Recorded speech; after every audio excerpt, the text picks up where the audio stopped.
แกงลง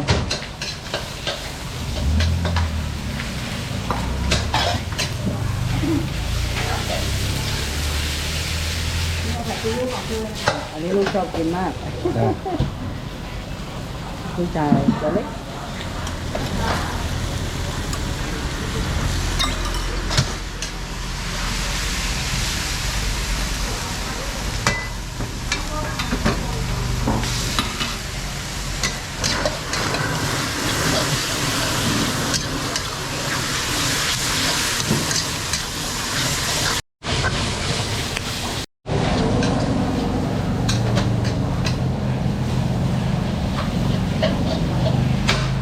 แกมาหลายวันมันนี่บุกถึงร้านเลย ครับ